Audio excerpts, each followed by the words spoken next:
श्रावण मासर द्वितीय सोमवार धवलेश्वर पीठरे घटिला एक आश्चर्यकर घटना। मंदिर भितर देखादेले विराट जोड़ा नागसाप।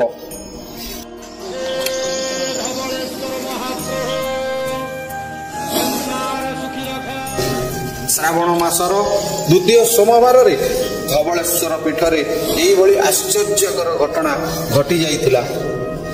तेबे वीडियो टिके देखिबा पई हमर एई चैनल को हाइप कर दियंतु एवं आम परिवार सहित जोड़ी हुई जांतु। पुरी जिला निमापड़ा ब्लॉक तेरुंडिया ग्रामर फकीर बाबू ब्लॉक तरफ योग शिक्षक भावे नियुक्ति पाई थांती। तांकर ड्यूटी हैला पंचायत भितर थिबा स्कूल मानंकरे गोटिए गोटिए दिन पिला मानंकु योग शिक्षा देवा पाई। संसार कहले गोटिए झियो एवं स्त्री विशाखा। फकीर बाबूंकर परिवार देवदेव महादेव को मन प्राण दे भल पाती। देवदेव महादेव होउछंती तांकर सबु किछि। प्रत्येक वर्ष श्रावणी भार नहीं बाबा धवलेश्वर मस्तक ढाली दे थांती। केवल मन भितर एतिकी मागंती, हे प्रभु धवलेश्वर मते पुअटीए ही दियंतु, मते पुअटीए ही दियंतु। हेले झियो हेबार 8 वर्ष होइतिले मध्य पुअटीए तांकर हेला नाही। 2022 मसीह जेतेबेले से मन दुख रे काउडी भार नहीं बाबा धवलेश्वर पीठ को जाउथिले, सांगरे जाउथिबा काउडिया भक्त माने तांको बाबांको ऊपर विश्वास रखिबा पई कहिथिले। आओ तार गोटे वर्ष परे 2024 मसीहा श्रावण मासरे जेतेबेले से श्रावणी भार प्राची नदी त्रिवेणी घाटर उठाइले, मन मने आकुल विकल होई प्रभु देवदेव धवलेश्वर को डाकिले। कहले, हे प्रभु धवलेश्वर एई थरिक मो मनस्कामना पूर्ण करि दियो। मु कथा देउछि मो पुओ को 18 वर्ष हैला पर्यंत मो श्रावणी भार एमिति आनी आपणक मस्तक रे ढालिबी। आउ से दिन फकीर बाबूंक सह एक आश्चर्यकर घटना घटी जाइथिला धवलेश्वर पीठरे। कैलासपति पुरी रे से लोकनाथ ढेंकानाल रे कपिला से कटके धवलेश्वर सबुठी देखिबू जटिया बाबा।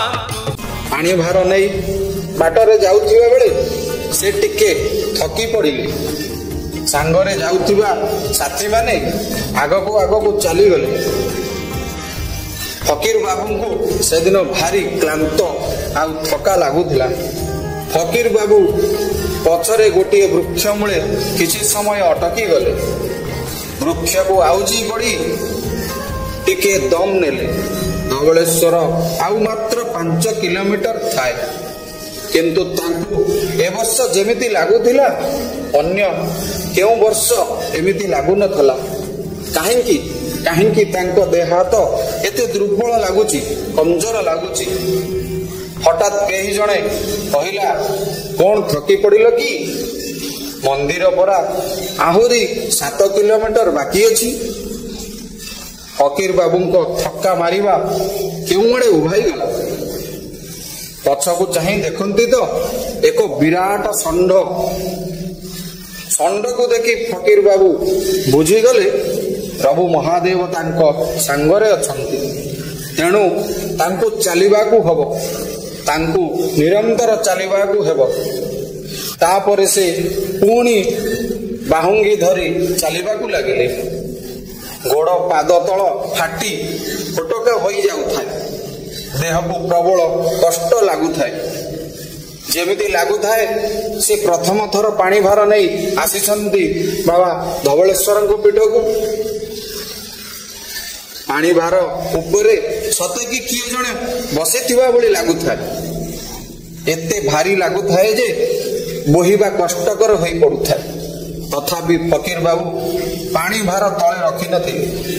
सेही धवलेश्वर नाम धरी तांकरी नाम को जपी चलिबा को लागिले। ବର୍ଷ ପ୍ରଭୁ ଧବଳେଶ୍ୱର ଫକୀର ବାବୁଙ୍କର କଠିନ ପରୀକ୍ଷା ନେବା ପାଇଁ ପଛାଇ ନଥିଲେ। ଧବଳେଶ୍ୱରରେ ସେଦିନ ପ୍ରବଳ ଭିଡ଼ ଲାଗିଥାଏ। କାଉଡ଼ିଆ ମାନଙ୍କର ଭିଡ଼ରେ ଧବଳେଶ୍ୱର ପଡୁଥାଏ ଉଠୁଥାଏ। ଓମ୍ ନମ ଶିବାୟ, ହର ହର ଶମ୍ଭୁ, ବାବା ଭୋଲେନାଥ କି ଏଇଭଳି ମନ୍ତ୍ର ଧ୍ୱନିରେ ଗଗନ ପବନ କମ୍ପୁଥାଏ ଧବଳେଶ୍ୱର ପୀଠ। ଅଷ୍ଟେ ମଷ୍ଟେ ଯାଇ ପ୍ରଭୁଙ୍କ ଦରବାରରେ ପହଞ୍ଚିଗଲେ ଫକୀର ବାବୁ। ଶ୍ରାବଣ ମାସର ସେଇ ଝିପିଝିପି ବର୍ଷା ସାଙ୍ଗକୁ ଛେତା ପଡ଼ିଥିବା ଦେହ ଏବଂ ତା ସାଙ୍ଗକୁ ପାଦର ଫୁଟକା ଅତି ଯନ୍ତ୍ରଣାଦାୟକ ଥିଲା। ଟିକଟ କାଉଣ୍ଟରକୁ ଯାଇ କୌଣସି ମତେ ଟିକଟଟେ କାଟିନେଲେ, ଆଉ ଯାଇ ଲମ୍ବା ଧାଡ଼ିରେ ଅପେକ୍ଷା କଲେ। କିନ୍ତୁ ମନେ ମନେ ଗୋଟିଏ କଥା ମାଗୁଥାନ୍ତି, ପ୍ରଭୁ ଏ ବର୍ଷ ମୋତେ ଆଉ ନିରାଶ କରିବେନି। ତୁମରି ଆଶ୍ରାରେ ମୋ ପରିବାର ଆଗେଇ ଚାଲିଛି। ଶ୍ରାବଣ ମାସର 1 ମାସ ମୁଁ ନିୟମ ନିଷ୍ଠାରେ ଭକ୍ତିର ସହିତ ଆପଣଙ୍କର ଏଇ ଶ୍ରାବଣ ମାସ ପାଳନ କରେ। ଏମିତି ଭାବନାରେ ହଜି ଯାଇଥିଲେ ଫକୀର ବାବୁ। ଆଉ ଏତିକି ବେଳେ କେହି ଜଣେ କହିଲା, ଓ ଭାଇ ତୁମ ଜଳ ଅଭିଷେକ ହେବନି କି? ଫକୀର ବାବୁଙ୍କର ଭାବନା ଭାଙ୍ଗିଗଲା। ସେ ଚମକି ପଡ଼ିଲେ, କାରଣ ଏତେ କମ୍ ସମୟ ଭିତରେ ତାଙ୍କ ଆଗରେ ଯାହା ଘଟିଗଲା ସେ ଆଖିକୁ ବିଶ୍ୱାସ କରିପାରିଲେ ନା। କାରଣ ସେ ପ୍ରଭୁ ଧବଳେଶ୍ୱରଙ୍କର ମନ୍ଦିର ଭିତରେ ସାମ୍ନା ସାମ୍ନି ଥିଲେ। ସାମ୍ନା ସାମ୍ନି ପ୍ରଭୁ ଧବଳେଶ୍ୱରଙ୍କୁ ଦେଖି ତାଙ୍କ ଦେହ ଭିତରେ ଏକ ଶିହରଣ ଜାଗ୍ରତ ହେଲା। ତାଙ୍କ ଦେହଠାରୁ ମୁଣ୍ଡ ପର୍ଯ୍ୟନ୍ତ ଏକ କମ୍ପନ ସୃଷ୍ଟି ହେଲା। କି ଅଦ୍ଭୁତ ଘଟଣା ଏଠାରେ ଘଟିଗଲା।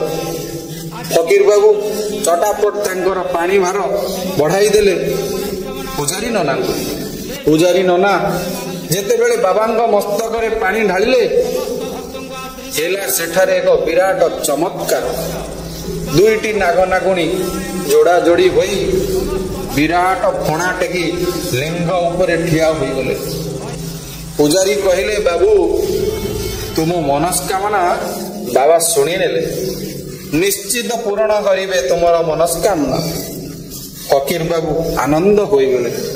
ବାବାଙ୍କର ସେହି ମନ୍ଦିରରେ ଷଷ୍ଟାଙ୍ଗ ପାଣିପାତ କରି ଆଶୀର୍ବାଦ ନେଇ ଘରକୁ ଫେରିଲେ। ଏବଂ 2025 ଏପ୍ରିଲ ମାସରେ ତାଙ୍କର ଗୋଟିଏ ସୁନ୍ଦର ପୁତ୍ର ସନ୍ତାନ ରହିଲା। ଆଉ ଏହା ସବୁ ସେଇ ବାବା ଧବଳେଶ୍ୱରଙ୍କ କୃପାରୁ ସମ୍ଭବ ହେଲା।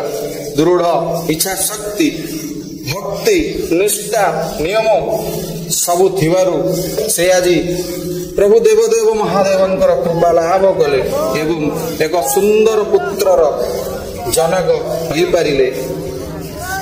ଆଉ ସେହି ପୁତ୍ରଟିର ନାମ ସେ ରଖିଥିଲେ ମହାଦେବ। ଏଥିରୁ ଏହି ଶିକ୍ଷା ମିଳିଲା ଦର୍ଶକ ବନ୍ଧୁ, ଦୃଢ଼ ଭକ୍ତି, ଆତ୍ମବିଶ୍ୱାସ, ନିଷ୍ଠା ଥିଲେ ଭଗବାନ ନିଶ୍ଚିତ ଆମମାନଙ୍କୁ ଦେଖାଦେବେ ଏବଂ ଆମ କଥା ନିଶ୍ଚିନ୍ତ ଶୁଣିବେ। ଯଦି ଭିଡ଼ିଓଟି ଆପଣମାନଙ୍କୁ ଭଲ ଲାଗିଥାଏ ଦର୍ଶକ ବନ୍ଧୁ, ଆମର ଏହି ଚ୍ୟାନେଲ ଜୟ ଗୋପୀନାଥ ଟିଭିକୁ ସବସ୍କ୍ରାଇବ କରନ୍ତୁ। ଏଇଭଳି ଭିଡ଼ିଓ ମାନ ଦେଖିବା ପାଇଁ, ଏଇଭଳି ଆଧ୍ୟାତ୍ମିକ ଷ୍ଟୋରି ମାନ ଦେଖିବା ପାଇଁ। ଆପଣଙ୍କ ଦିନଟି ମଙ୍ଗଳମୟ ହେଉ। ଜୟ ଜଗନ୍ନାଥ। ଓମ୍ ନମ ଶିବାୟ, ହର ହର ଶମ୍ଭୁ, ଭୋଲେ ବାବା। ଜୟ ଶମ୍ଭୁ, ଜୟ ଶମ୍ଭୁ।